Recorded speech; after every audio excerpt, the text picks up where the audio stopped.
السلام علیکم ورحمۃ اللہ وبرکاتہ۔ ناظرین، حضرت ابراہیم علیہ الصلاۃ والسلام کے والد آزر نہیں تھے بلکہ کوئی اور تھے۔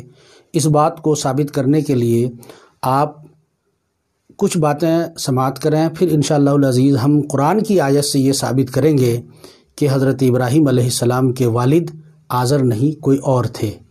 حضرت ابراہیم علیہ الصلاۃ والسلام کی شدید خواہش تھی کہ آزر بت گری کے فن سے توبہ کر کے راہ راست پر آ جائے۔ چنانچہ ایک دفعہ آپ نے اس کے قوائے فکر و شعور کو جھنجھوڑا اور پوچھا، تم کیا کرتے پھر رہے ہو؟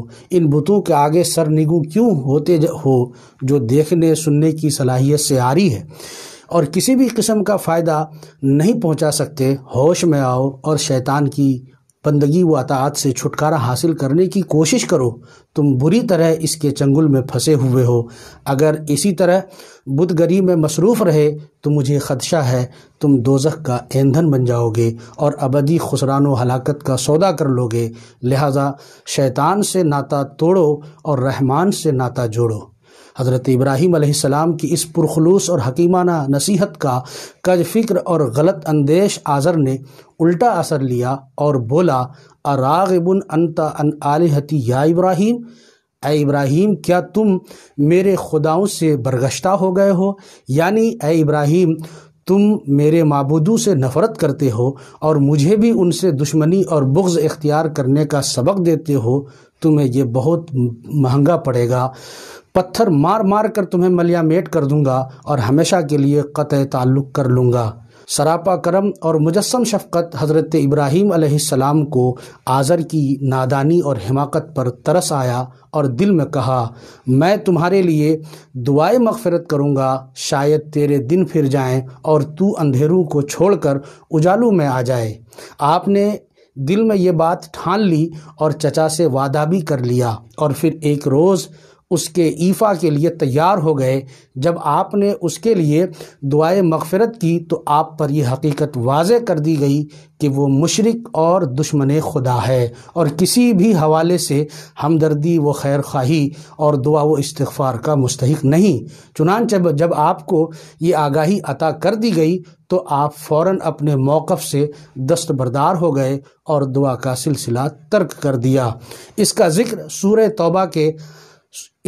سورہ توبہ کی آیت نمبر 114 میں یوں ہے، فَلَمَّا تَبَيَّنَ لَهُ أَنَّهُ عَدُوٌّ لِلَّهِ تَبَرَّأَ مِنْهُ، یعنی جب آپ پر یہ ظاہر ہو گیا کہ وہ یعنی آزر اللہ کا دشمن ہے تو اس سے برات اور بیزاری کا اظہار کر دیا۔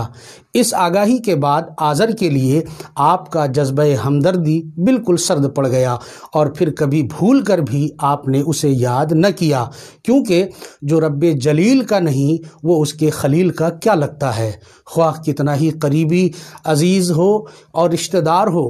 سو یہ بات ثابت ہو گیا کہ حضرت ابراہیم علیہ الصلاۃ والسلام نے اس حکم الہی کے بعد آزر کے لیے کبھی دعائے مغفرت نہیں کی، کیونکہ نبی فرمان الہی کی مخالفت نہیں کر سکتا ہے۔